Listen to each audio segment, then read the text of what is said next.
Valentine's बीत गया, love यापा देख ली, अगर नहीं तो छोड़ो जाने दो, क्योंकि वैलेंटाइंस भी चला गया। अगले हफ्ते छत्रपति शिवाजी महाराज की जयंती के साथ थिएटर में लेकर के आई है महाराष्ट्र की एक कहानी, एक नई फिल्म छावा, जो आपको इस वीकेंड ना सही पर अगले हफ्ते तक थिएटर जरूर बुला लेगी। दादी नानी की कहानियों में हम हमेशा यही सुनते आए हैं कि एक राजा था और वो कितना बहादुर था, और हर कहानी में राजा जीत ही जाता था।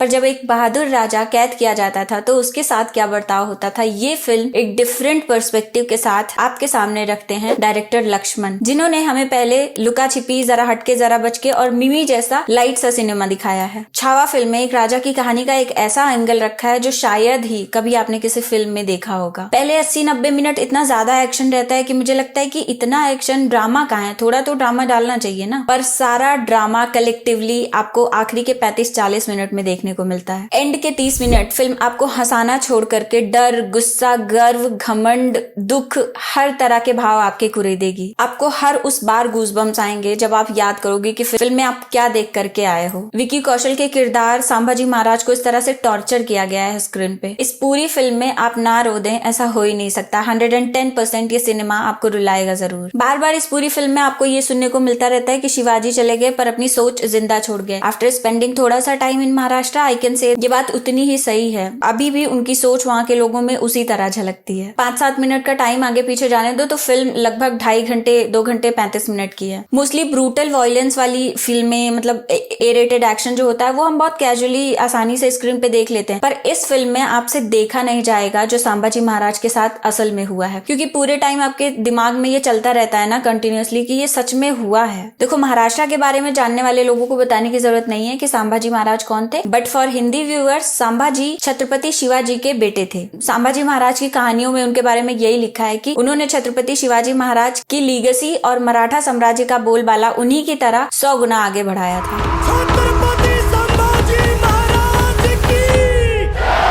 आदि पुरुष देख लिया आपने, उसमें प्रभास भी देखा होगा। अयोध्या वालों ने फिल्म मेकर्स को राम जी का किरदार इस तरह से लिखने के लिए तो माफ कर दिया, बट विकी कौशल ने इस फिल्म के लिए स्क्रीन पे परफॉर्मेंस से लेकर के प्रमोशंस में क्वेश्चन आंसर तक एक जितना हम्बल बिहेवियर मेंटेन किया है, ऐसा लगता है कि उनको पता है कि इस किरदार को प्ले करने में या इस किरदार के लिए रिस्पेक्ट दिखाने में गलती का कोई स्कोप हो ही नहीं सकता है। नहीं तो महाराष्ट्र तो इन्हें बिल्कुल माफ नहीं करेगा। अगर आप फिल्म की बात करें तो ओ माय गॉड, क्या परफॉर्मेंस है, क्या परफॉर्मेंस है विकी कौशल की स्क्रीन पे। अवार्ड्स क्या होते हैं, मेटल के ही तो होते हैं। नेशनल अवार्ड्स, ऑस्कर अवार्ड्स, इन सारे मेटल्स को मिक्स करो और इस एक्टर को दे दो। किसी की हिम्मत नहीं है इस फिल्म के बारे में बुरा बोलने की। हाँ, रश्मिका मंदाना जी का फैन बेस जरूर अच्छा होगा, पर मराठी एक्सेंट बिल्कुल भी नहीं। महारानी येशुबाई का कैरेक्टर एक बहुत ही इंपॉर्टेंट कैरेक्टर है इस फिल्म में। तो सही फिल्म में, सही रोल में, सही कास्टिंग भी उतनी ही इंपॉर्टेंट है जितना इंपॉर्टेंट एक हिस्टोरिकल इवेंट को सही तरीके से दिखाना है। एंड स्पेशली बाजीराव मस्तानी में काशी के कैरेक्टर में प्रियंका चोपड़ा को देखने के बाद तो ये बिल्कुल भी जस्टिफाइड कास्टिंग नहीं थी। I am not saying anything about her acting skills, but Pushpa की जब हिंदी डब्ड आपने सुनी तो आपको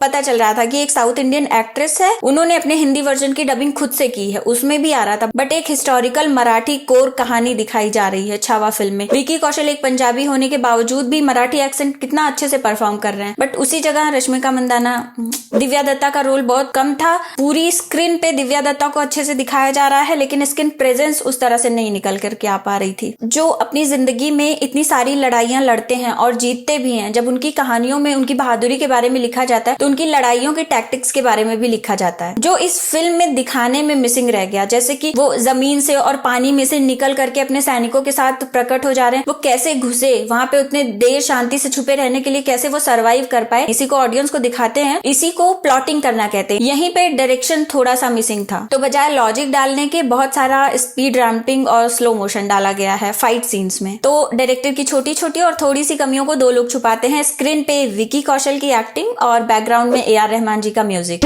इच्छा है राज्य बच्चों को इतिहास समझाने के लिए ये फिल्म दिखानी भी चाहिए, बट जिस लेवल के इसमें ब्रूटल सीन्स डाले गए हैं, वो खून और तलवार से लोग कट रहे हैं, नहीं भी दिखानी चाहिए। तो ये कम्प्लीटली आपकी चॉइस है। विनीत कुमार जी की जबरदस्त एक्टिंग की वजह से ये तो तय हो गया है कि इनकी अपकमिंग सीरीज प्राइम वीडियोस पे बॉयज ऑफ मालेगांव मिस बिल्कुल नहीं करनी है। अगर आपको केसरी फिल्म पसंद आई थी तो ये फिल्म भी जरूर पसंद आनी चाहिए। बस इसमें केसरी फिल्म जैसा कोई गाना नहीं मिलेगा जिसके पीछे आप पड़ जाओ तेरी मिट्टी जैसा और रिपीट मोड पे सुनो। अक्षय खन्ना की acting skills, how do I put my thoughts in words, मतलब औरंगजेब को सालों बाद जिंदा कर दिया अक्षय खन्ना की एक्टिंग स्किल्स ने। औरंगजेब के लिए एक परसेप्शन बना दिया है उन्होंने अपनी एक्टिंग के बलबूते पे। उनको जिस एज में दिखाया गया है किसी एक्शन सीक्वेंस में वो आपको नहीं दिखेंगे, लेकिन उनका एक्टिंग, बैकग्राउंड म्यूजिक और ऑरा जो फील होता है उससे उनके टॉर्चरिंग बिहेवियर के बारे में काफी कुछ स्क्रीन पे दिख जाएगा। एक खानदान की लाश पर खड़े होकर हमने ये ताज पहना था।